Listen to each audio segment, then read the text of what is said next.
The serpent-entwined staff of Asclepius, the Greek god of healing, is more than just a symbol. It's a reminder of how deeply intertwined mythology and medicine once were. In ancient times, healers didn't just rely on herbs and remedies. They turned to gods, spirits, and rituals to cure ailments. But why did ancient cultures blend the divine with the practical? How did myths shape the way people understood illness and healing? Today, we're diving into a world where gods walked among mortals, where serpents symbolized rebirth, and where the line between science and spirituality was blurred.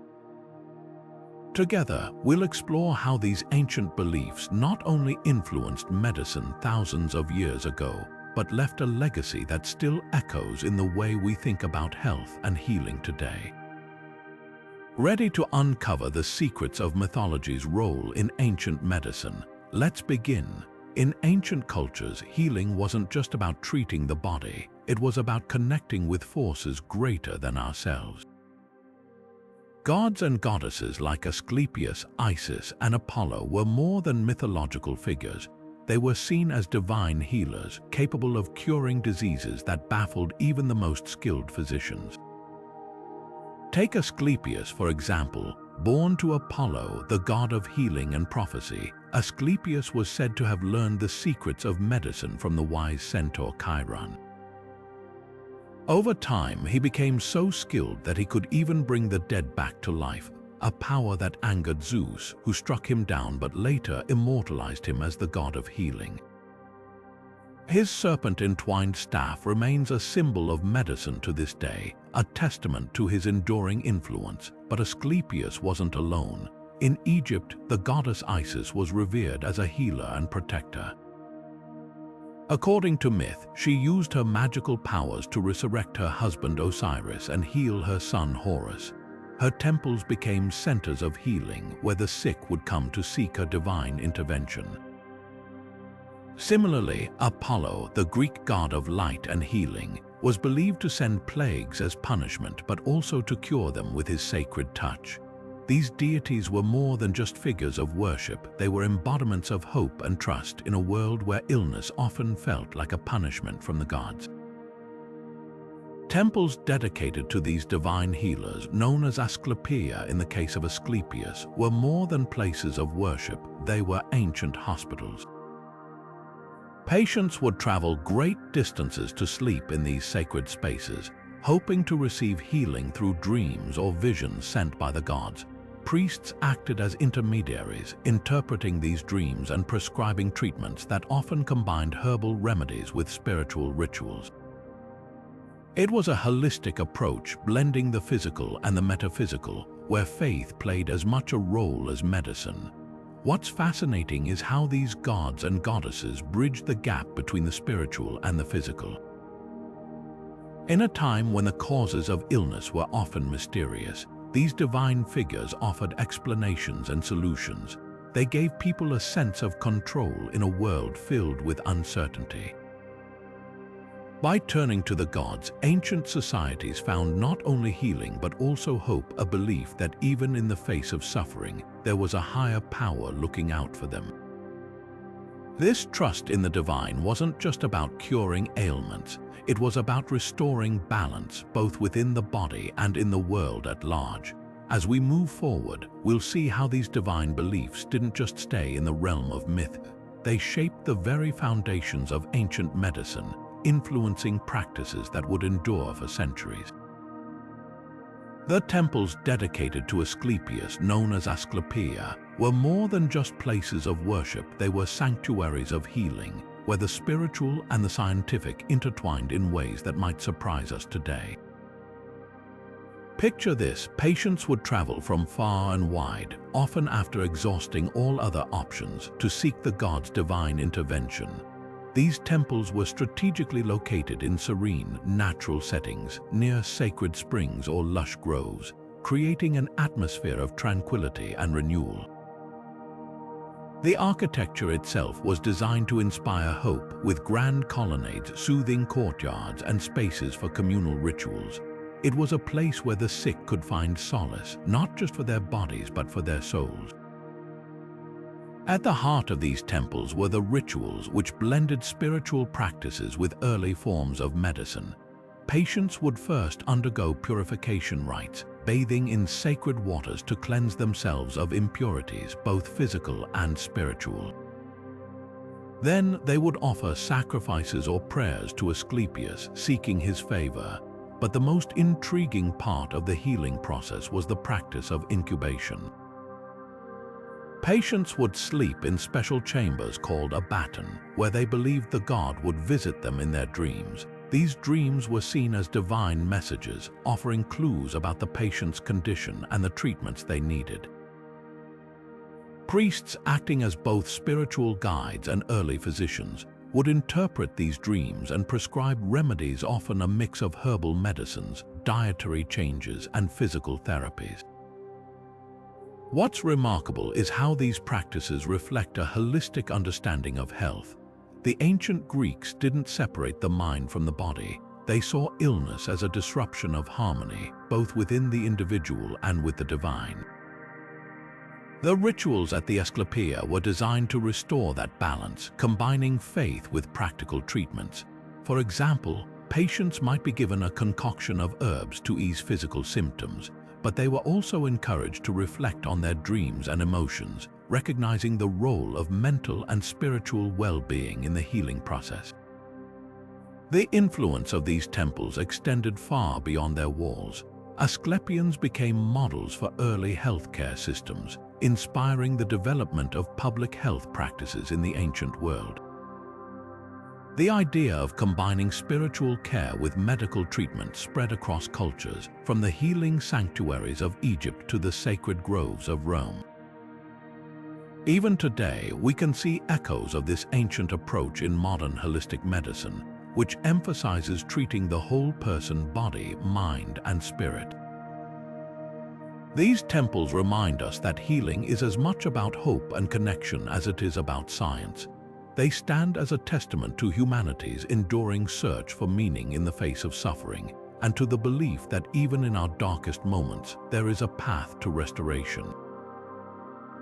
As we explore further, we'll see how these ancient practices laid the groundwork for the medical traditions that followed, shaping the way we think about health and healing to this day. Dreams have always held a mysterious power over humanity, and in the ancient world, they were seen as more than just the mind's wanderings. They were divine messages. For those seeking healing in the temples of Asclepius, dreams were the bridge between the mortal and the divine. Patients would enter the sacred chambers, known as a baton, with the hope that the god himself would visit them in their sleep. These weren't ordinary dreams, they were visions filled with symbolic guidance, offering clues to the root of their ailments and the path to recovery. Imagine lying in a dimly lit chamber, surrounded by the scent of incense and the quiet murmurs of prayer, waiting for a sign from the gods. It was an act of faith, but also one of profound psychological significance. The priests of Asclepius played a crucial role in this process. Acting as both spiritual guides and early psychologists, they would carefully listen to the dreamer's account, searching for hidden meanings and symbols. A serpent appearing in a dream, for example, might signify renewal or transformation, fitting, given the serpent's connection to Asclepius and its association with healing. The priest would then translate these symbols into practical advice, prescribing treatments that often combined herbal remedies, dietary changes, and physical therapies. This blend of spiritual insight and medical knowledge highlights how ancient healers viewed the mind and body as deeply interconnected. But why did dreams hold such power in these rituals? In a world without modern medicine, dreams offered a way to make sense of the unknown. They provided a narrative, a story that could explain suffering and point toward healing. For the patient, the act of dreaming in the temple wasn't just about finding a cure, it was about finding meaning. The process itself was therapeutic, offering a sense of hope and control in the face of illness. By interpreting dreams, the priests weren't just diagnosing diseases. They were addressing the emotional and spiritual dimensions of health, something we now recognize as a vital part of healing. This ancient practice also reveals an early understanding of the mind's role in health.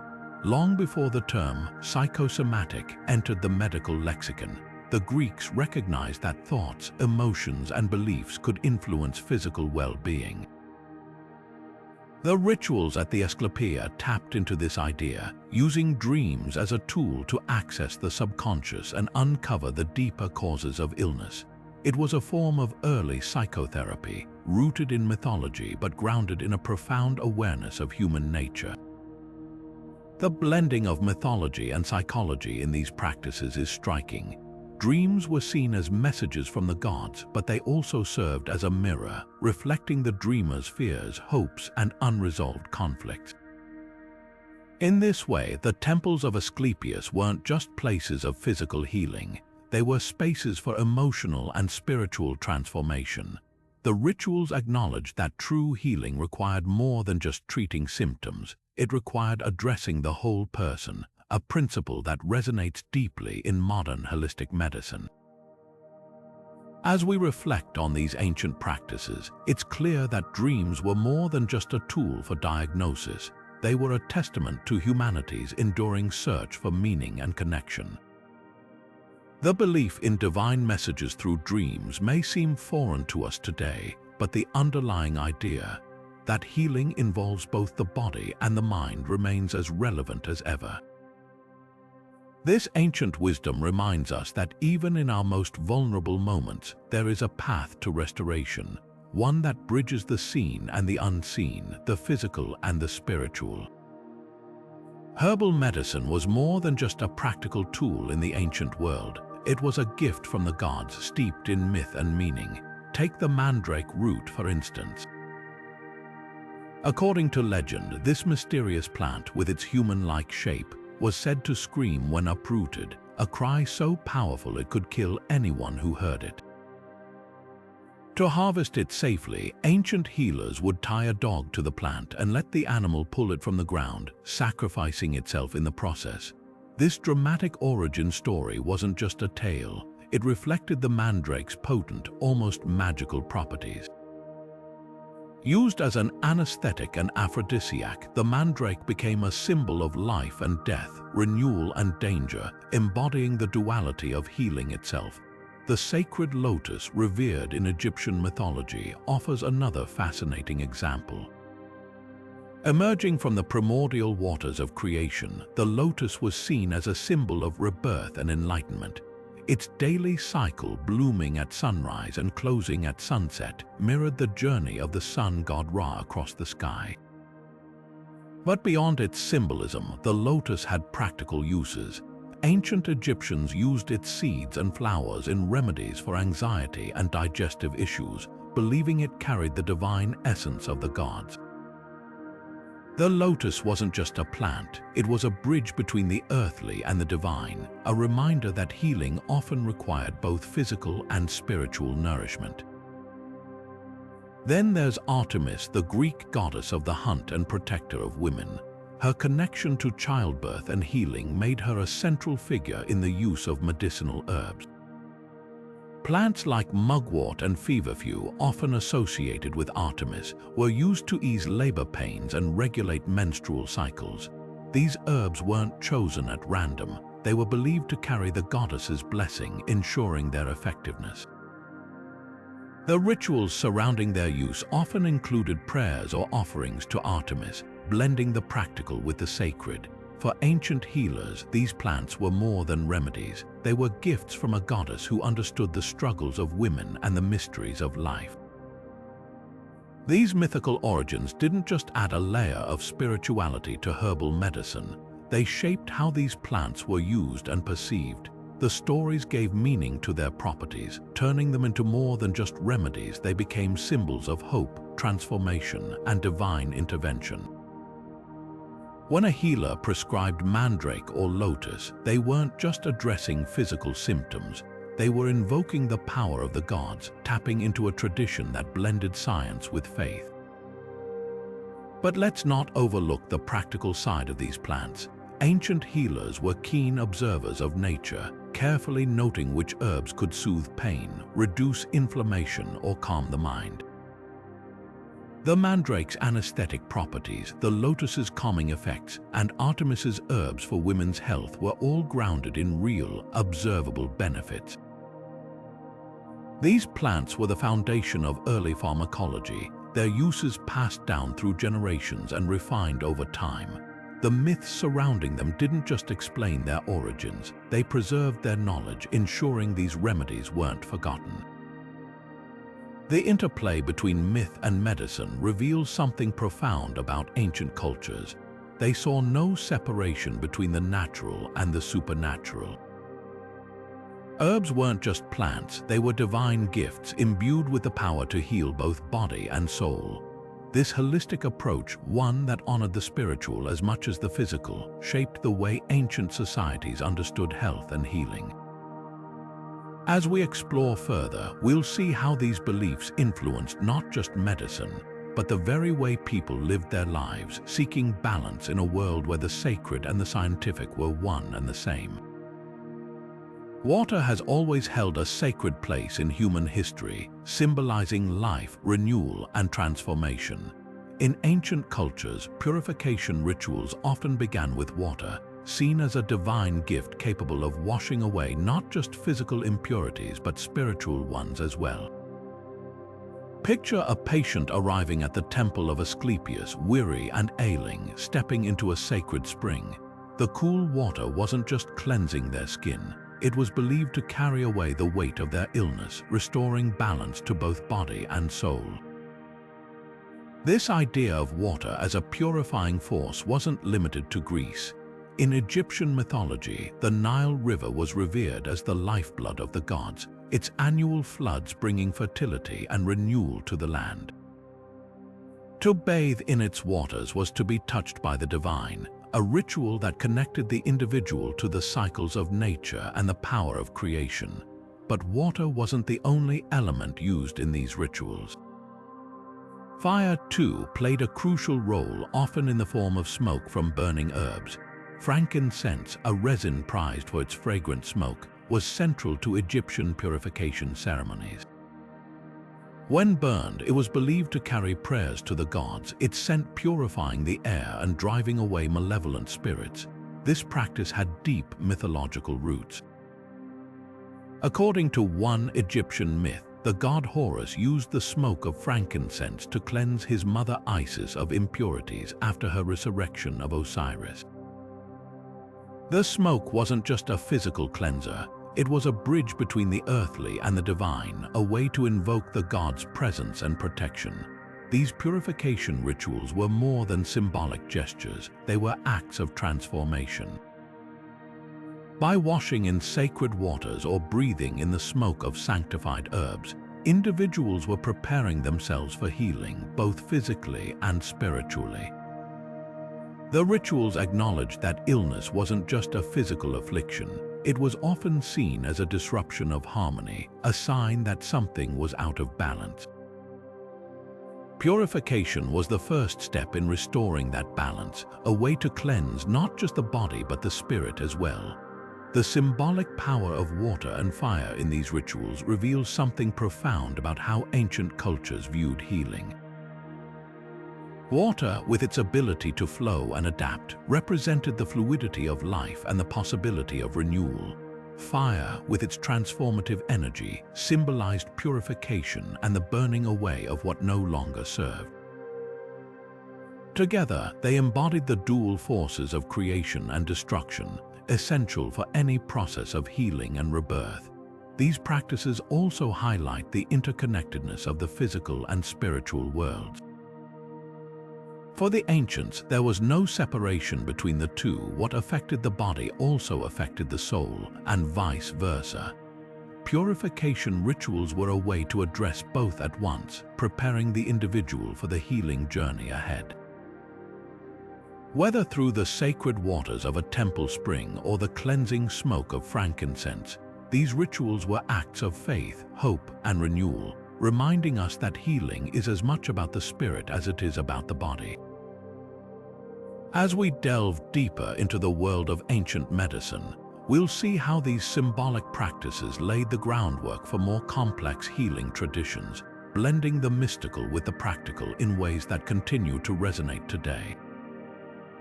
Animals have long held a sacred place in mythology, not just as creatures of the earth but as messengers of the divine. Among the most iconic is the serpent coiled around the staff of Asclepius, the Greek god of healing. But why a serpent? In ancient symbolism, the serpent represented renewal and transformation, shedding its skin to emerge anew, much like the process of healing itself. It wasn't just a passive symbol, it was a living embodiment of the cycle of life, death, and rebirth. For those seeking healing in Asclepius's temples, the serpent was a reminder that recovery often requires shedding old ways and embracing change. It's no wonder this image endures in modern medicine, a timeless link between myth and healing. In Egyptian mythology, the ibis, sacred to Thoth, the god of wisdom and writing, played a similar role. With its long, curved beak probing the earth, the ibis was seen as a seeker of hidden knowledge, a bridge between the celestial and the terrestrial. Thoth himself was believed to have created the arts of medicine and magic, using his wisdom to heal both body and spirit. The ibis, often depicted in hieroglyphs and temple carvings, became a symbol of this divine knowledge. Patients seeking healing might invoke Thoth's guidance, trusting that the ibis and the god it represented would lead them to the wisdom needed for their recovery. These animals weren't just symbols, they were active participants in healing rituals. In the temples of Asclepius, live serpents were often kept as sacred beings, believed to channel the god's healing energy. Patients might touch or even sleep near these serpents, hoping to absorb their transformative power. Similarly, in Egypt, the ibis was not only revered but also mummified and offered to Thoth as part of healing ceremonies.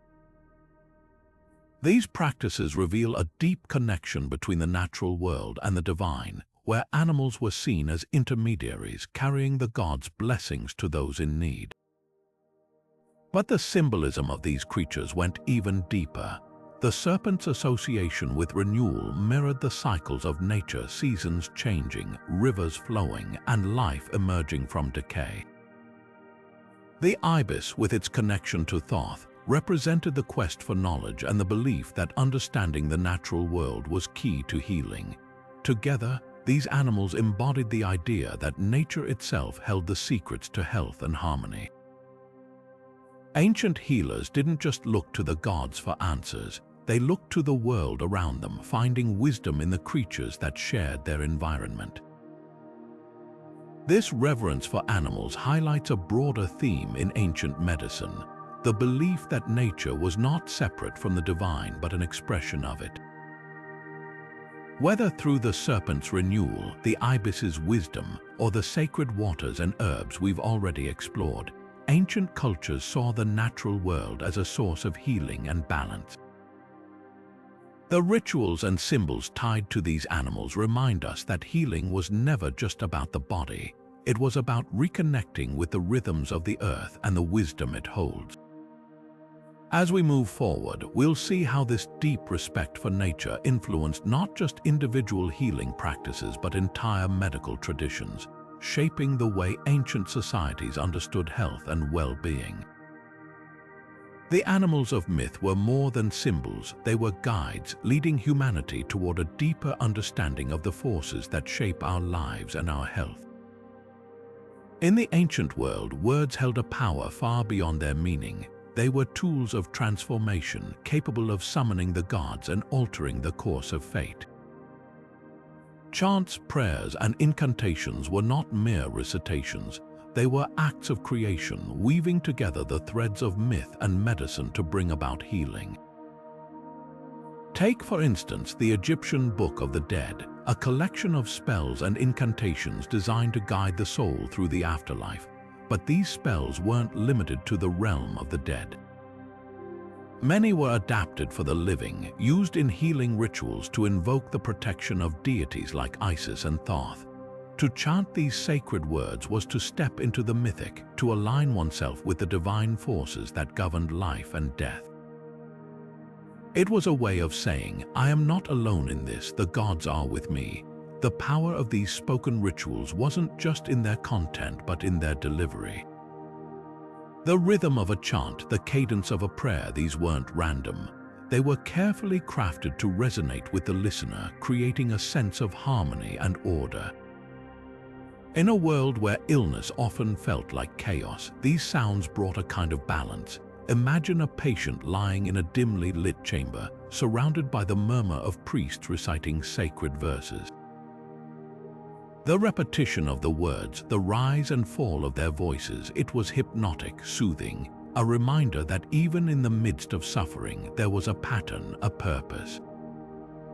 This wasn't just about invoking the gods, it was about grounding the patient, giving them a sense of control in a situation that might otherwise feel overwhelming. The psychological impact of these rituals cannot be overstated. When a healer chanted a prayer or recited an incantation, they were doing more than asking for divine intervention. They were creating a narrative. They were telling the patient, this is what's happening, this is why you're sick, and this is how we'll fix it. In a time when the causes of illness were often mysterious, this narrative was powerful. It gave people a framework to understand their suffering, a way to make sense of the unknown, and in doing so, it offered hope that the gods were listening. Hope that the illness could be overcome. Hope that they were not powerless, but the power of sound and language went beyond the psychological. Ancient cultures believed that certain words and tones carried a vibrational energy capable of influencing the physical world. In Egyptian mythology, the god Ptah was said to have spoken the world into existence, his words shaping reality itself. This belief in the creative power of language extended to healing. Chants and incantations were thought to carry the same vibrational force, capable of altering the body's energy and restoring health. Whether it was the rhythmic beating of a drum or the melodic chanting of a prayer, sound was seen as a bridge between the physical and the spiritual, a way to realign the body with the harmony of the cosmos. The use of spoken words in healing rituals reveals something profound about ancient cultures. They understood that healing was as much about the mind and spirit as it was about the body. By weaving together myth, sound, and language, they created a holistic approach to health, one that acknowledged the complexity of human suffering and the need for connection, meaning, and hope. These practices remind us that words are more than just sounds. They are vessels of power capable of shaping our reality and guiding us toward healing. As we explore further, we'll see how these ancient beliefs about sound and language influenced not just individual healing practices but entire medical traditions, leaving a legacy that continues to resonate in the way we think about health and the power of the spoken word. The night sky has always been a source of wonder, a vast canvas of stars and planets that ancient cultures believed held the secrets to life itself. But for them, the celestial bodies weren't just distant lights, they were gods, guides, and healers. The Greeks looked to Helios, the radiant sun god, whose chariot rode across the sky each day, bringing light and life to the world. In Egypt, the goddess Nut arched over the earth, her body adorned with stars as she swallowed the sun each evening and gave birth to it each morning. These myths weren't just stories, they were maps of the cosmos, linking the movements of the heavens to the rhythms of human health. For ancient healers, the stars and planets weren't just objects to admire, they were powerful forces that could influence everything from the timing of treatments to the very nature of illness. Astrology, the study of these celestial influences, was a cornerstone of ancient medicine. Healers believed that the positions of the stars and planets at the time of a person's birth could shape their temperament, their vulnerabilities, and even their destiny. A poorly aligned Mars might signal a propensity for fever or inflammation, while a favorable Venus could indicate a strong constitution and a harmonious spirit. This wasn't just guesswork, it was a system rooted in centuries of observation, where the patterns of the sky were meticulously recorded and correlated with events on Earth. The zodiac, divided into 12 signs, became a tool for diagnosis, with each sign governing a different part of the body. Aries, for example, ruled the head while Pisces governed the feet. By understanding these connections, healers could tailor treatments to the individual, considering not just their symptoms but their cosmic blueprint. But astrology wasn't just about diagnosis, it was also about timing. Ancient physicians believed that the phases of the moon, the rising of certain stars, and the alignment of planets could all influence the success of treatments. A surgery performed under a waning moon might be less risky, they thought, while a remedy administered during a full moon could be more potent. This belief in celestial timing extended to everyday health practices too.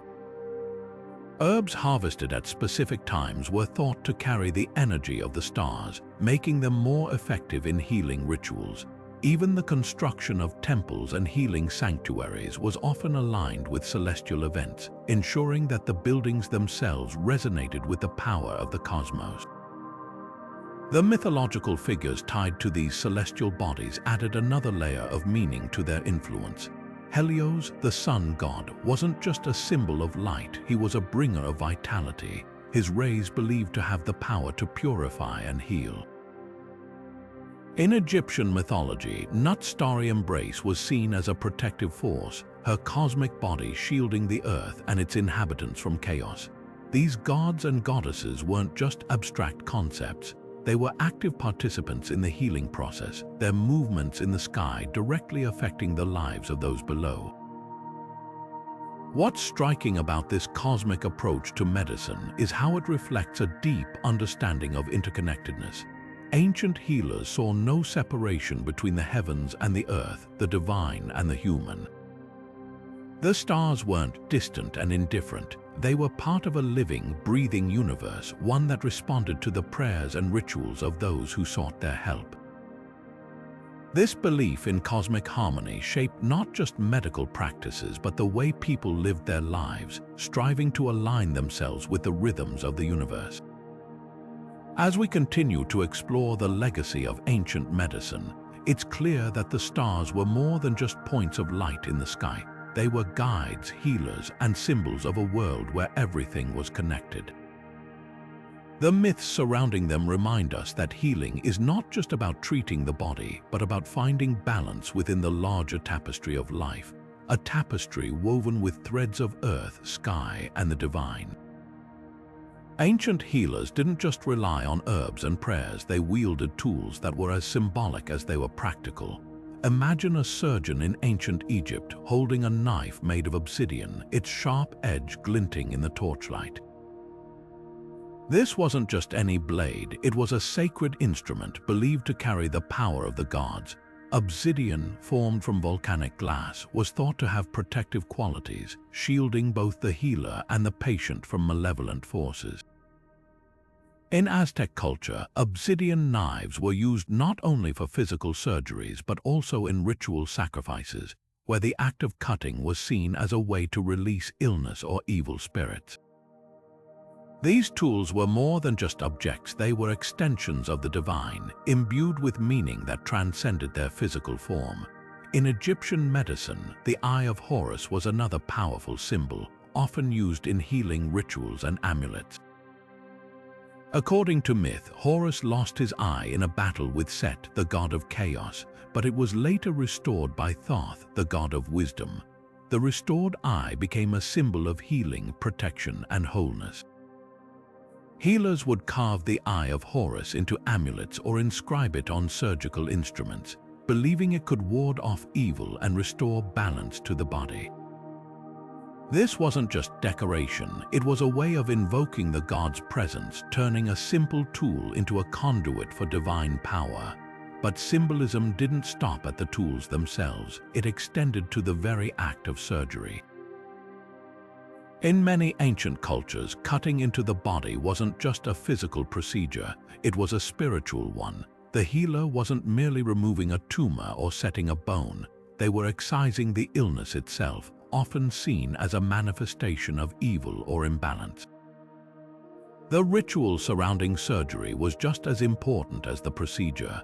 Before making an incision, a healer might chant prayers, burn incense, or trace protective symbols on the patient's skin. These acts were meant to prepare both the body and the spirit, ensuring that the surgery would be successful not just in a physical sense but in a metaphysical one as well. The blending of physical and spiritual healing in these practices reveals a profound understanding of health. Ancient healers saw no separation between the body and the soul. Illness was often viewed as a disruption of both.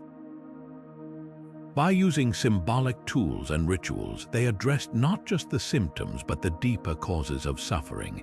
A knife wasn't just a knife, it was a symbol of purification, a way to cut away what was harmful and restore harmony. An amulet wasn't just a trinket, it was a shield protecting the wearer from unseen threats. These tools and rituals acknowledged that healing required more than just physical intervention. It required a connection to the divine, a belief that the gods were active participants in the process. This approach to surgery and ritual tools highlights the creativity and depth of ancient medicine. It wasn't just about what worked, it was about what meant something. Every tool, every chant, every symbol carried layers of meaning, connecting the healer and the patient to a larger story, one where illness was a challenge to be overcome with both skill and faith. As we explore further, we'll see how this symbolic approach shaped not just individual practices but entire medical traditions, leaving a legacy that continues to inspire and inform the way we think about health and healing today. In the icy realms of Norse mythology, Odin, the All-Father, wasn't just a god of war and wisdom. He was a healer, a figure who bridged the gap between the mortal and the divine. To gain his vast knowledge, Odin famously hung himself from the world tree, Yggdrasil, for 9 days and nights, pierced by his own spear. This act of self-sacrifice wasn't just about gaining wisdom. It was a journey into the unknown, a descent into the realms of death and rebirth. Through this myth, Odin became a symbol of transformation, embodying the idea that true healing often requires a deep, sometimes painful, exploration of both the self and the unseen. His story reminds us that healing isn't always straightforward. It can be a journey through darkness to find light. Far to the east, in the frozen landscapes of Siberia, shamans played a similar role, acting as intermediaries between the human and spiritual worlds. These healers weren't just skilled in herbal remedies or physical therapies. They were masters of the unseen, capable of entering trance states to communicate with spirits, ancestors, and gods. Through drumming, chanting, or even the use of sacred plants, shamans would embark on spirit journeys, traveling to other realms to retrieve lost souls, diagnose illnesses, or seek guidance for their communities. These rituals were more than just performances, they were acts of profound connection, linking the physical and spiritual in ways that defied ordinary understanding. The parallels between Odin and the Siberian shamans are striking. Both figures embody the archetype of the healer as a traveler between worlds, someone who can navigate the boundaries of life and death, health and illness. For Odin, this meant sacrificing part of himself to gain the knowledge needed to heal. For the shamans, it meant leaving their bodies behind to enter a state of heightened awareness where the rules of the physical world no longer applied. In both cases, the act of healing was deeply tied to the ability to move between realms, to access knowledge and power that lay beyond the reach of ordinary mortals. What's fascinating about these traditions is how they reflect a universal understanding of illness and healing. In many ancient cultures, sickness wasn't just seen as a physical ailment, it was often viewed as a disruption of the soul, a sign that something in the spiritual or emotional realm was out of balance. The shaman's role was to identify and address this imbalance, whether by retrieving a lost soul, appeasing a restless spirit, or restoring harmony with the natural world. These practices reveal a holistic approach to health, one that recognized the interconnectedness of body, mind, and spirit. The myths surrounding these healers also highlight the importance of ritual in the healing process. Whether it was Odin's self-sacrifice or a shaman's drumming ceremony, these acts weren't just symbolic. They were transformative. They created a space where the ordinary rules of reality could be suspended, where the impossible became possible. Through these rituals, the healer became a conduit for divine power, a bridge between the seen and the unseen, the known and the unknown. As we reflect on these ancient traditions, it's clear that the archetype of the healer as a spiritual traveler is one that transcends time and culture. From the icy tundras of Siberia to the mythic halls of Asgard, these figures remind us that healing is as much about the journey as it is about the destination. They challenge us to look beyond the physical, to consider the deeper, often hidden forces that shape our health and well-being. In doing so, they offer a timeless lesson that true healing requires not just skill and knowledge, but courage, faith, and a willingness to explore the mysteries of the unseen. In the ancient world, birth and death were not just moments in time, they were sacred thresholds, gateways between worlds that shaped how people understood healing and illness. The Greek goddess Eileithyia, for instance, was the divine midwife, the one who brought new life into the world.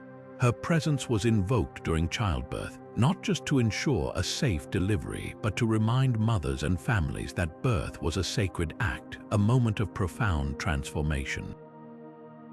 Eileithyia's role wasn't limited to the physical. She symbolized the beginning of life's journey, the first breath that connected the mortal to the divine. In her myths, we see how ancient cultures viewed birth as more than a biological event. It was a spiritual awakening, the start of a cycle that linked the individual to the cosmos. On the other end of the spectrum stood Anubis, the Egyptian god of the dead. With the head of a jackal, Anubis guided souls through the afterlife, weighing their hearts against the feather of Maat to determine their fate. But his role wasn't just about judgment, it was about transition. Death, in the eyes of the ancient Egyptians, wasn't an end, it was a passage, a transformation from one state of being to another. Anubis's presence in healing rituals was a reminder that illness and recovery were part of this larger cycle. Just as he guided souls through the underworld, he was believed to guide the sick through their darkest moments, offering protection and hope as they navigated the boundary between life and death. These myths reveal a profound truth about ancient healing practices. Illness wasn't seen as a random misfortune, but as part of a cosmic rhythm.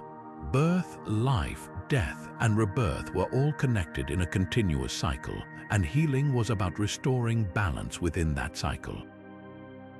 When someone fell ill, it wasn't just their body that was out of alignment, it was their place in the grand tapestry of existence. Rituals tied to life transitions, like those honoring Eileithyia or Anubis, were designed to realign the individual with this universal flow, to remind them that their suffering was temporary and that renewal was always possible. Take, for example, the rituals surrounding childbirth. In ancient Greece, women would offer gifts to Eileithyia, such as small figurines or locks of hair, as tokens of gratitude and supplication. These offerings weren't just about asking for help, they were acts of devotion, ways of acknowledging the goddess's role in the miracle of life. Similarly, in Egypt, amulets depicting Anubis were often placed in tombs or worn by the living to invoke his protection. These objects weren't mere trinkets, they were talismans, imbued with the power to guide and heal, whether in this life or the next. The cyclical nature of healing in ancient thought is perhaps most evident in the way these cultures approached death and rebirth. In many traditions, illness was seen as a kind of death, a temporary descent into darkness that could lead to renewal. healing rituals often mirrored the journey of the soul through the afterlife, with purification, transformation, and rebirth at their core. Just as Anubis guided souls through the underworld, healers guided their patients through the process of recovery, helping them emerge from their illness stronger and more whole. This cyclical perspective shaped not just individual healing practices but entire medical traditions. It encouraged a holistic approach to health, one that considered the physical, emotional, and spiritual dimensions of illness. It also offered a sense of hope, a belief that even in the face of suffering, there was always the possibility of renewal. Birth and death weren't opposites, they were part of the same journey, and healing was about navigating that journey with grace and resilience. As we reflect on these ancient beliefs, it's clear that they offer more than just historical insight. They invite us to see healing as a process of transformation, a journey that connects us to something greater than ourselves. Whether through the guidance of Eileithyia or the protection of Anubis, these myths remind us that life, death, and healing are all part of a larger cycle, one that continues to shape our understanding of health and well-being to this day. Amulets and protective charms were far more than decorative trinkets in the ancient world. They were lifelines, imbued with the power to shield, heal, and connect the wearer to the divine. Take the Egyptian scarab, for example. This small beetle-shaped amulet, often carved from stone or molded from clay, symbolized rebirth and transformation. The scarab beetle was associated with Khepri, the god of the rising sun, who rolled the sun across the sky each day, much like a beetle rolls a ball of dung. For the Egyptians, the scarab wasn't just a symbol of the sun's daily journey. It was a reminder of life's cyclical nature, a promise that even in the darkest moments, renewal was possible. Wearing a scarab amulet wasn't just about protection. It was about carrying a piece of the divine with you, a tangible connection to the gods and their eternal power. In ancient Greece, the Gorgon's head, particularly that of Medusa, served a similar purpose. The image of Medusa's fierce gaze, her serpent hair writhing in fury, was believed to have the power to turn enemies to stone. But in the context of healing and protection, this terrifying symbol was paradoxically used to ward off evil. The Gorgon's head, often carved into amulets or shields, was thought to repel malevolent forces, acting as a kind of spiritual armor. This duality, fear and protection, reflects the ancient belief that sometimes to confront illness or evil, you needed a force equally powerful. The Gorgon's head wasn't just a deterrent, it was a declaration of strength, a way to say, "You cannot harm me." These amulets weren't just passive objects, they were active participants in the lives of those who wore them. For the Egyptians, the scarab might be placed over the heart of a mummy to ensure safe passage into the afterlife. In Greece, a soldier might carry a Gorgon's head charm into battle, trusting it to deflect not just physical harm but spiritual danger as well. These objects were deeply personal, often customized with inscriptions or specific materials chosen for their symbolic properties. A lapis lazuli scarab, for instance, wasn't just beautiful, it was believed to carry the energy of the heavens, enhancing its protective power. The mythological origins of these charms add another layer of meaning. The scarab's connection to Khepri linked it to the daily renewal of life, while the Gorgon's head tied back to the stories of Perseus and Athena, gods and heroes who triumphed over chaos and destruction. These myths weren't just stories, they were frameworks for understanding the world, ways to make sense of the unseen forces that shaped human lives. By wearing these symbols, people weren't just seeking protection. They were aligning themselves with the stories of the gods, drawing on their power and wisdom. But the influence of these amulets extended beyond the individual. They were part of a larger cultural fabric, woven into rituals, ceremonies, and daily practices. A scarab might be placed in a home to guard against misfortune, or a Gorgon's head might be etched into the walls of a temple to protect its sacred space. These objects were communal as much as they were personal, reminders that healing and protection were collective endeavors shared by families, communities, and even entire civilizations. What's remarkable is how these ancient beliefs about amulets and charms continue to resonate today. While we may no longer wear scarabs or gorgons' heads, the idea that symbols can carry power is still deeply ingrained in our culture.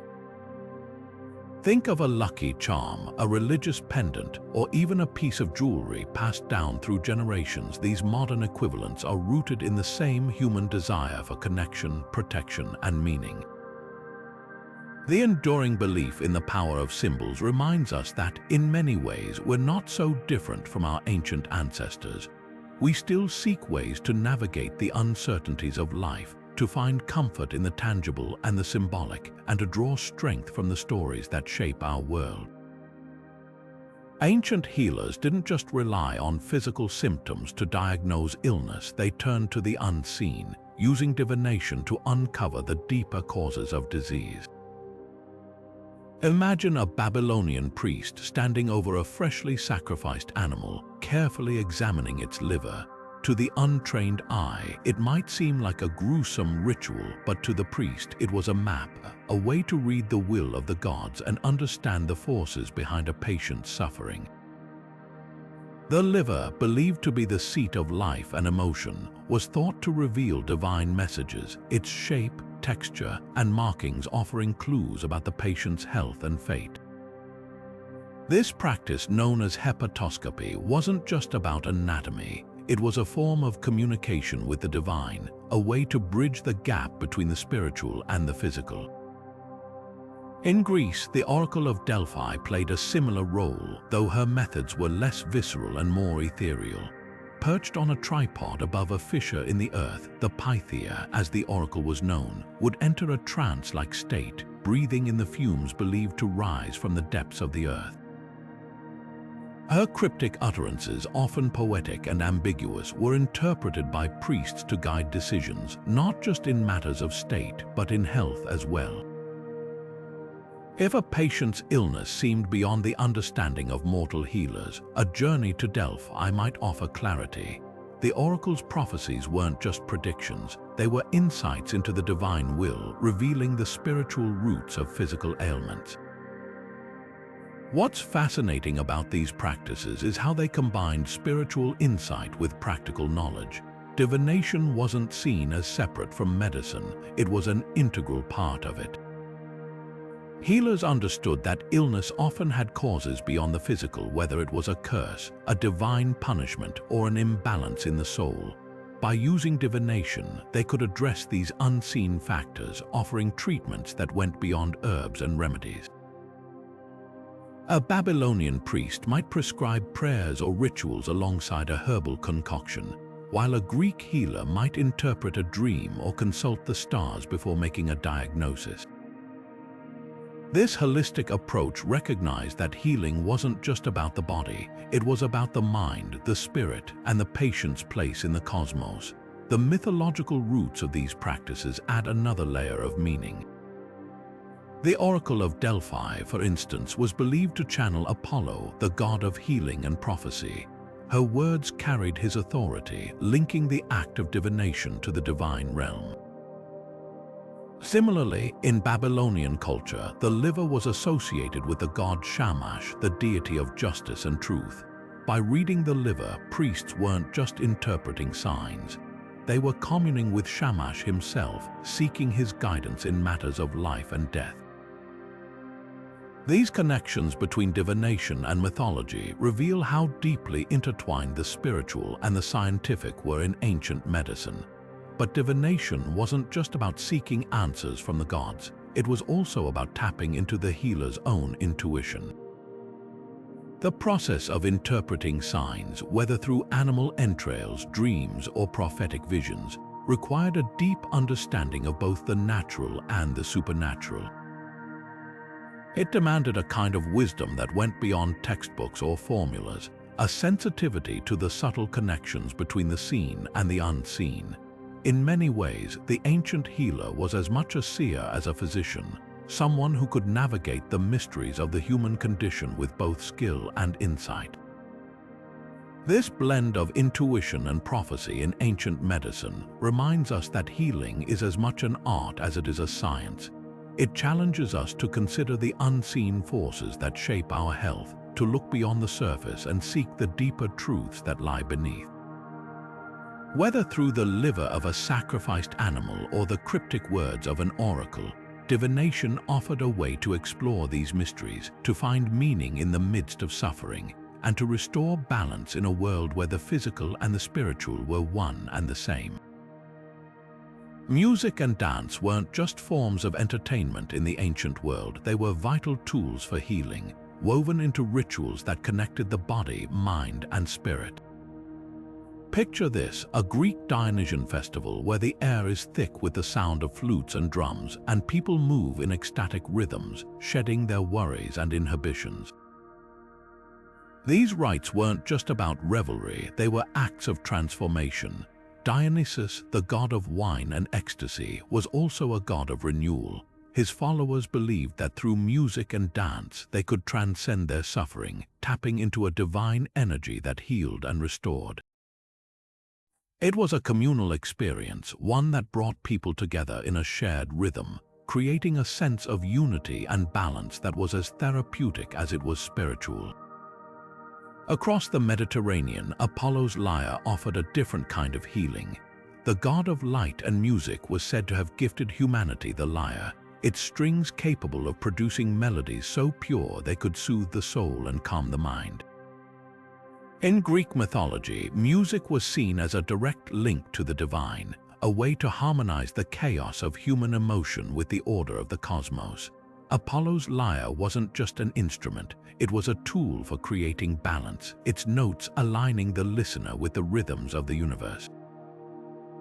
For those suffering from mental or emotional distress, the sound of the lyre was a balm, a reminder that even in turmoil there was a deeper harmony to be found. In Africa, the power of rhythm took on a different form, with drumming ceremonies playing a central role in healing rituals. The beat of the drum wasn't just a sound, it was a heartbeat, a pulse that connected the individual to the community and to the earth itself. In many African traditions, drums were believed to carry messages to the ancestors, their rhythms acting as a bridge between the living and the spirit world. During healing ceremonies, the steady, hypnotic beat of the drums would guide participants into a trance-like state, allowing them to release emotional pain, physical discomfort, or spiritual blockages. It was a form of catharsis, a way to shake loose what no longer served and restore the body and soul to a state of equilibrium. The mythological roots of these practices deepen their significance. In Hindu tradition, Shiva, the god of destruction and transformation, is also known as Nataraja, the lord of dance. His cosmic dance, the Tandava, is said to sustain the rhythm of the universe, its movements embodying creation, preservation, and dissolution. For devotees, dancing in Shiva's honor wasn't just an act of worship. It was a way to align oneself with the divine cycle of life, death, and rebirth. The dance became a form of healing, its rhythms and gestures a way to release tension, reconnect with the divine, and find balance within the self. What's striking about these traditions is how they recognize the therapeutic power of rhythm and movement. Whether through the ecstatic dances of Dionysus, the soothing melodies of Apollo, the communal drumming of African rituals, or the sacred steps of Shiva's Tandava, ancient cultures understood that healing wasn't just about the body, it was about the soul. Music and dance created a space where people could express emotions too complex for words, where they could shed their burdens and reconnect with something greater than themselves. These practices weren't just about curing illness, they were about restoring harmony, both within the individual and within the community. The enduring legacy of these rituals reminds us that healing is as much about connection as it is about cure. In a world where stress and disconnection are all too common, the ancient wisdom of music and dance offers a timeless lesson. that sometimes the path to well-being begins with movement, with sound, with the simple act of letting go and allowing the rhythm to carry us. As we explore further, we'll see how these ancient practices continue to inspire modern approaches to health, bridging the gap between the past and the present, the physical and the spiritual. The quest for immortality has always been one of humanity's most enduring dreams, and in the ancient world, this dream took shape through the mystical art of alchemy. At its heart, alchemy was more than just an early form of chemistry. It was a spiritual journey, a search for the divine secrets of life and death. Central to this pursuit were two legendary symbols, the elixir of life and the philosopher's stone. The elixir of life promised eternal youth and vitality, while the philosopher's stone was said to transform base metals into gold and grant immortality.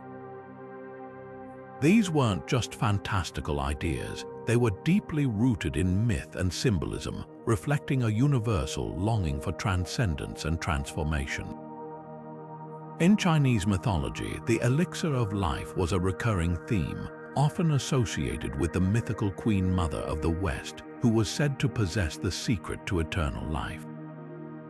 Taoist alchemists spent centuries experimenting with herbs, minerals, and elixirs in their quest to unlock this secret.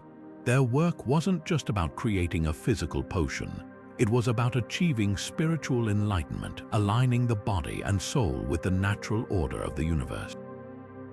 Similarly, in the Middle East and Europe, the philosopher's stone became a symbol of ultimate wisdom and perfection, a goal that required not just scientific skill but moral and spiritual purity. The symbolic journey of alchemy mirrored the myths of transformation found in many cultures. Take the story of the phoenix, a mythical bird that rises from its own ashes. In alchemical texts, this process of death and rebirth was represented by the nigredo, the blackening stage, where existing forms were broken down to make way for something new. This was followed by the albedo, the whitening, symbolizing purification, and finally the rubedo, the reddening, representing the creation of something entirely transformed, much like the philosopher's stone itself. These stages weren't just steps in a chemical process, they were metaphors for personal and spiritual growth, a reminder that true transformation requires both destruction and renewal. What's fascinating is how these mythological ideas shaped early chemical experiments and healing practices. Alchemists weren't just dreamers, they were pioneers, blending myth and science in their search for answers. Their experiments with metals, minerals, and herbal compounds laid the groundwork for modern chemistry and pharmacology.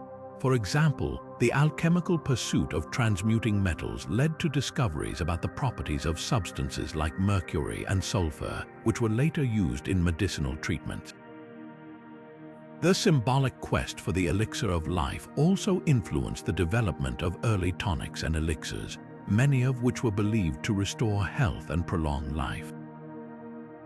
But alchemy wasn't just about physical transformation. It was about the intersection of myth and science, the belief that the natural world held divine secrets waiting to be uncovered. Alchemists saw themselves as both scientists and spiritual seekers, working in harmony with the forces of nature to unlock its mysteries. This dual approach shaped their methods, blending meticulous experimentation with rituals, prayers, and symbolic practices. They believed that to achieve immortality, one had to align not just the body but also the mind and spirit with the cosmic order.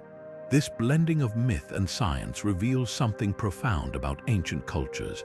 They saw no separation between the material and the spiritual. The elixir of life and the philosopher's stone weren't just goals, they were symbols of a deeper truth, that healing and transformation are as much about the soul as they are about the body. The alchemist's quest for immortality reminds us that the pursuit of knowledge is never just about the answers we find. It's about the journey, the questions we ask, and the ways we grow along the way. As we move forward, we'll see how these ancient beliefs about transformation and immortality influenced not just alchemy but the broader landscape of medicine, shaping the way people understood health, healing, and the mysteries of life itself. The myths of alchemy, with their blend of science and spirituality, offer a timeless lesson that true healing is about more than just curing the body. It's about seeking balance, wisdom, and a deeper connection to the world around us. Across the globe, ancient cultures wove mythology into the very fabric of their healing practices, creating a rich tapestry of beliefs and rituals that reflected their unique worldviews. Take the Greeks, for instance, who saw illness as a disruption of harmony, often caused by the whims of the gods. Their healing rituals, centered around figures like Asclepius, combined practical medicine with spiritual practices, such as dream incubation in sacred temples. Patients would sleep in these sanctuaries, hoping for divine guidance through dreams, which priests would then interpret to prescribe treatments. It was a holistic approach, blending the physical and the metaphysical, where faith and science walked hand in hand. In ancient Egypt, healing was deeply tied to the divine, with gods like Thoth and Isis playing central roles. Thoth, the god of wisdom and magic, was believed to have created the arts of medicine, while Isis, with her legendary healing powers, was invoked to protect and cure. Egyptian medicine often involved elaborate rituals, such as the use of amulets inscribed with protective spells or the burning of sacred herbs like frankincense to purify the air and summon the gods' favor. The Nile River itself was seen as a divine gift, its waters used in purification rituals to cleanse both body and soul. For the Egyptians, healing wasn't just about curing illness, it was about restoring balance with the gods and the cosmos. Far to the east, Chinese mythology offered a different perspective, where the dragon symbolized not just power but healing and vitality. In traditional Chinese medicine, the dragon was associated with the life force or Kai, believed to flow through the body and sustain health. Practices like acupuncture and herbal medicine were designed to balance this energy, ensuring harmony within the body and with the natural world. The dragon's mythical ability to control water and weather also linked it to the cycles of nature, reinforcing the idea that health was deeply connected to the rhythms of the earth. Native American traditions, too, embraced a deeply spiritual approach to healing, often guided by the belief in spirit animals. These animals, seen as messengers and protectors, were believed to offer wisdom and strength to those in need. Healing rituals might involve calling on the power of a bear for courage or an eagle for clarity, using chants, dances, and herbal remedies to align the individual with the natural and spiritual worlds. The sweat lodge ceremony, for example, was a powerful ritual of purification, where heat and steam were used to cleanse the body and spirit, echoing themes of renewal found in other cultures. Despite the vast differences in these traditions, certain universal themes emerge. The idea of balance between body and spirit, individual and community, humanity and nature, runs like a thread through them all. Whether it was the Greeks seeking harmony with the gods, the Egyptians aligning themselves with the divine order, the Chinese balancing their Kai, or the Native Americans connecting with spirit animals, these cultures shared a belief that healing required more than just treating symptoms. It demanded a restoration of harmony, a reconnection with the forces that shaped life itself. These ancient practices weren't just isolated traditions. They were part of a global legacy that continues to influence how we think about health and healing today.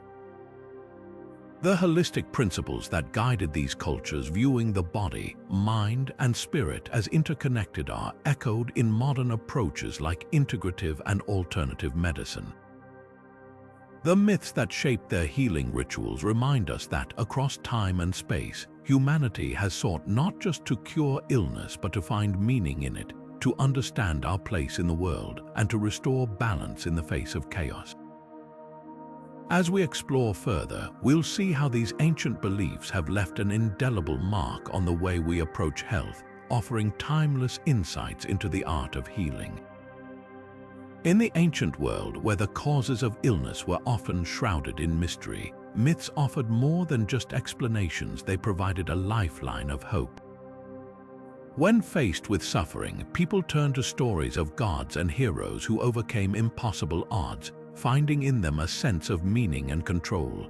Take the myth of Chiron, the immortal centaur who, despite his own unhealable wound, became a master healer. His story wasn't just a tale of resilience, it was a metaphor for the human condition, a reminder that even in pain one could find purpose and strength. For patients in ancient times, these stories weren't just comforting, they were transformative, offering a way to reframe their suffering as part of a larger, more meaningful journey. Myths also gave people a framework to understand illness, turning the chaotic and frightening into something manageable. In ancient Greece, for example, disease was often seen as a punishment from the gods or the result of a curse. While this might sound harsh to modern ears, it actually provided a sense of order. If illness had a cause, it could also have a cure, whether through prayer, ritual, or divine intervention. This belief didn't just ease anxiety, it empowered individuals, giving them a path forward. By participating in healing rituals, they felt they were actively working to restore balance, rather than being passive victims of fate. The psychological comfort of these myths extended beyond the individual to the community. When a family or village faced an epidemic, they didn't just see it as a random tragedy, they saw it as a challenge to their collective faith and resilience. Stories of gods like Apollo, who could both send and cure plagues, offered a way to make sense of communal suffering. Rituals performed in his honor weren't just about appeasing the gods, they were about coming together, reaffirming shared values and finding strength in unity. In this way, myths became a source of social cohesion, helping communities navigate the emotional toll of illness. What's remarkable is how these ancient psychological strategies continue to resonate today. While we may no longer attribute illness to the whims of gods, the need for meaning and hope in the face of suffering remains universal. Modern medicine often emphasizes the physical aspects of healing, but the emotional and spiritual dimensions are just as crucial.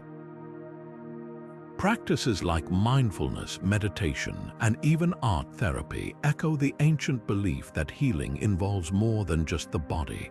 It requires addressing the mind and spirit as well. The enduring relevance of these psychological aspects reminds us that myths were more than just stories. They were tools for navigating the human experience. They offered a way to cope with uncertainty, to find meaning in suffering, and to connect with something greater than ourselves. In a world where illness can still feel overwhelming and inexplicable, the ancient wisdom of myth provides a timeless lesson. That healing is as much about the stories we tell ourselves as it is about the treatments we receive. By embracing this holistic approach, we honor not just the science of medicine, but the art of living well. As the ancient world began to shift, so too did the ways people understood health and healing. The rise of rational medicine, spearheaded by figures like Hippocrates, marked a turning point, a move away from the gods and toward the observable world. Hippocrates, often called the father of modern medicine, introduced the idea that illness wasn't a punishment from the divine but had natural causes, rooted in the body and its environment. His famous oath, still recited by doctors today, emphasized observation, diagnosis, and treatment based on evidence rather than faith. This seismic shift didn't just change medicine, it transformed how humanity saw itself, placing the power to heal in human hands rather than the whims of the gods. But this transformation didn't happen overnight. For centuries, mythical healing practices had been deeply ingrained in culture, offering comfort and meaning in the face of suffering. The temples of Asclepius, the rituals of Isis, the chants and incantations of shamans, these weren't just methods of curing illness, they were ways of making sense of the world. As rational medicine gained ground, these practices didn't disappear entirely. Instead, they evolved, blending with new ideas or retreating into the realm of folk medicine. In rural villages and isolated communities, the old ways persisted, carried forward by healers who still saw the divine in the natural world. Even as science advanced, certain mythological elements found new life. Take the concept of balance, for example, which had been central to Greek and Egyptian healing. Hippocrates himself embraced this idea, developing the theory of the four humors: blood, phlegm, yellow bile, and black bile, which needed to be in harmony for good health. While his approach was grounded in observation, it echoed the ancient belief that health was about equilibrium, a theme that continues to resonate in modern holistic medicine. Similarly, the use of herbs and natural remedies, once tied to the blessings of gods like Artemis, became a cornerstone of early pharmacology, their effectiveness recognized even as their spiritual origins faded. Folk medicine became a repository for these lingering mythological threads. In Europe, for instance, medieval healers often invoked saints or used charms imbued with ancient symbols, blending Christian faith with older pagan traditions. The mandrake root, once associated with the screams of the underworld, became a staple of medieval apothecaries, its potent properties valued even as its mythical origins were reinterpreted. In Asia, traditional practices like acupuncture and herbal medicine continued to draw on the symbolism of the dragon and the concept of Kai, maintaining a connection to the spiritual even as they adapted to new scientific understandings.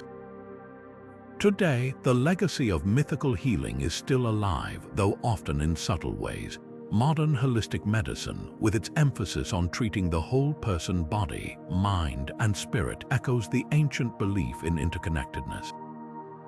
The placebo effect, where belief in a treatment can lead to real physical improvements, hints at the enduring power of the mind and spirit in healing.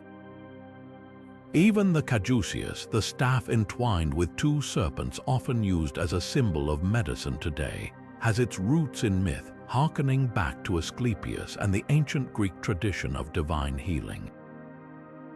This blending of the old and the new reminds us that while science has given us incredible tools to understand and treat illness, there's still a place for the intangible, for the stories, symbols, and rituals that help us make sense of our experiences.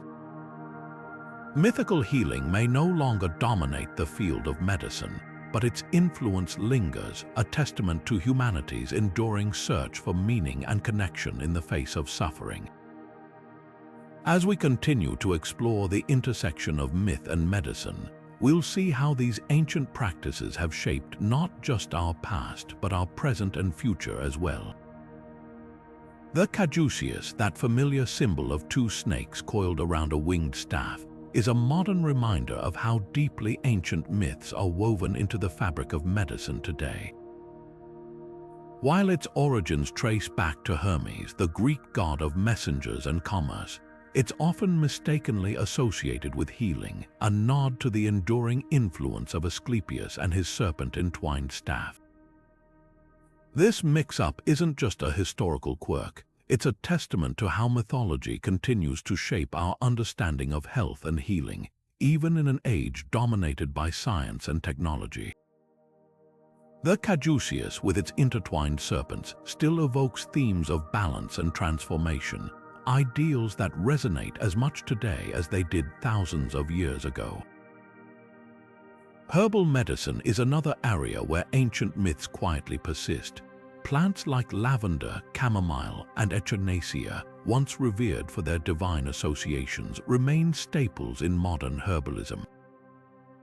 The mandrake root, with its mythical scream and human-like shape, has been replaced by safer alternatives, but its legacy lives on in the way we still turn to nature for healing.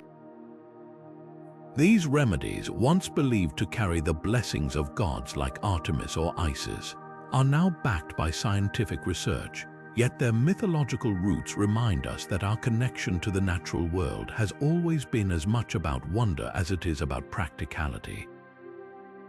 Beyond symbols and remedies, mythological archetypes continue to shape how we think about healing, even in psychology. The hero's journey, a narrative framework found in myths across cultures, has become a cornerstone of modern therapy. Just as ancient heroes like Chiron or Isis faced trials and emerged transformed, individuals today use storytelling to navigate their own challenges, finding meaning and resilience in their personal journeys. Therapists often encourage patients to see themselves as the protagonists of their stories, drawing on the timeless power of myth to foster healing and growth. This approach, rooted in ancient traditions, highlights how myths aren't just relics of the past, they're tools for navigating the complexities of human experience.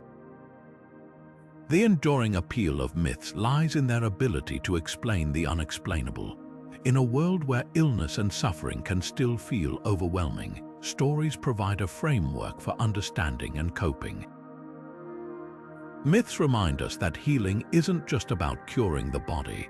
It's about finding meaning, restoring balance, and connecting with something greater than ourselves. Whether it's the caduceus on a doctor's coat, the herbs in a tea, or the stories we tell ourselves in therapy, the echoes of ancient myths continue to guide us, bridging the gap between the seen and the unseen, the physical and the spiritual. As we reflect on this timeless connection, it's clear that myths aren't just stories from the past, they're living, breathing forces that shape how we approach health and healing today. They remind us that even in a world of advanced medicine, the human need for meaning, connection, and hope remains as vital as ever. And in that, we find a profound truth. The art of healing is as ancient as humanity itself, and the myths that guide us are as enduring as the stars. Ancient healing rituals, with their rich blend of spiritual, physical, and communal practices, offer timeless lessons for our modern world. One of the most profound takeaways is the importance of holistic care, an approach that recognizes the interconnectedness of body, mind, and spirit. While today's medicine often focuses on treating symptoms, ancient traditions remind us that true healing requires addressing the whole person. The Greek temples of Asclepius, for example, didn't just offer physical remedies. They provided spaces for emotional and spiritual renewal, emphasizing that health is more than the absence of disease. It's a state of harmony and balance. In a world increasingly dominated by quick fixes and specialized treatments, this holistic perspective invites us to reconsider how we approach well-being. Symbolism, too, played a central role in ancient healing, and its power remains relevant today. From the serpent-entwined staff of Asclepius to the protective amulets of Egyptian medicine, symbols served as reminders of deeper truths: transformation, renewal, and connection to the divine. These weren't just decorative elements, they were tools for focusing intention and belief, creating a sense of meaning and purpose in the healing process. Modern medicine may rely on technology and data, but the human need for meaning hasn't changed. Whether it's a comforting ritual, a piece of meaningful jewelry, or even the act of visualizing health, symbolism can still play a vital role in fostering resilience and hope. Another key lesson from ancient practices is the role of community in healing. In many traditions, illness wasn't seen as an individual burden but as a shared experience. Temples like the Asclepius brought people together, creating a sense of solidarity and support.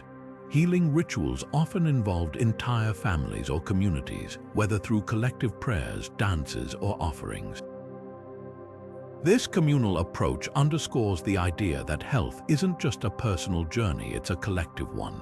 In an era where loneliness and isolation are recognized as major health risks, this ancient wisdom reminds us of the healing power of connection and belonging. These traditions also highlight the importance of addressing the emotional and spiritual dimensions of illness. Ancient healers understood that suffering often has roots beyond the physical, whether in unresolved emotions, spiritual disconnection, or a sense of imbalance with the natural world. Practices like dream interpretation, purification rituals, and divination weren't just about diagnosing illness.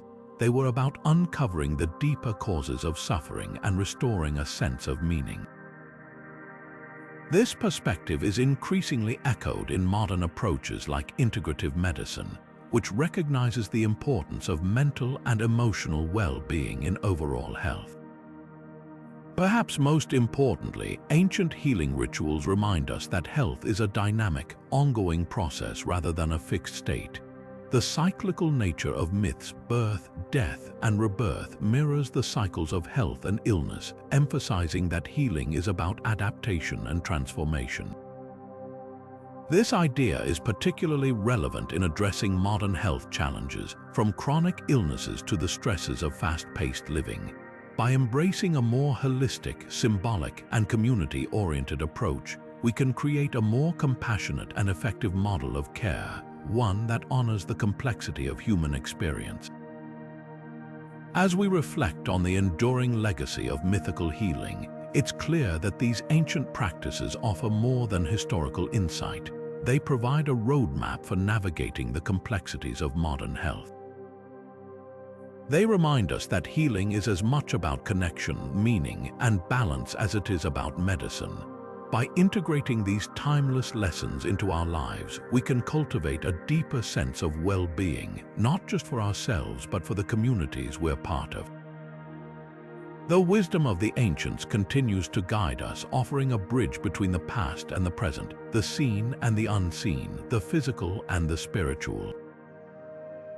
And in that connection, we find a path to true healing. From the serpent-entwined staff of Asclepius to the sacred herbs blessed by Artemis, mythology once served as the lens through which ancient cultures understood and treated illness. These myths weren't just stories, they were frameworks for making sense of the human experience, offering explanations for suffering and pathways to healing. By blending the spiritual with the practical, ancient healers created a holistic approach to medicine that addressed not just the body, but the mind and spirit as well. Temples became hospitals, dreams became diagnoses, and rituals became treatments, all rooted in the belief that health was a sacred balance between the individual and the cosmos. What's remarkable is how these ancient ideas continue to shape our understanding of health today. The caduceus, though often misattributed, remains a symbol of medicine, a nod to the enduring power of myth. Herbal remedies once tied to divine blessings are now studied for their scientific benefits, bridging the gap between ancient wisdom and modern research. Even the concept of holistic care, which emphasizes treating the whole person, echoes the interconnected worldview of the ancients. Mythology may no longer dominate the field of medicine, but its influence lingers in the stories we tell, the symbols we use, and the ways we seek meaning in our struggles. As we reflect on this journey through myth and medicine, it's clear that these ancient practices offer more than historical insight. They remind us of the timeless human need for connection, meaning, and hope. In the words of the Hippocratic Oath, I will remember that there is art to medicine as well as science, and that warmth, sympathy, and understanding may outweigh the surgeon's knife or the chemist's drug. This balance between art and science, between the tangible and the intangible, is the legacy of mythical healing, one that continues to inspire and guide us. So, what do you think? How do you see the connections between myth and medicine in your own life? Have you ever found comfort or inspiration in ancient stories? Let us know in the comments. We'd love to hear your thoughts. And if you enjoyed this deep dive into mythology's impact on our world, don't forget to subscribe for more explorations of the fascinating ways the past shapes our present. Until next time, remember, the art of healing is as old as humanity itself, and its stories are still being written.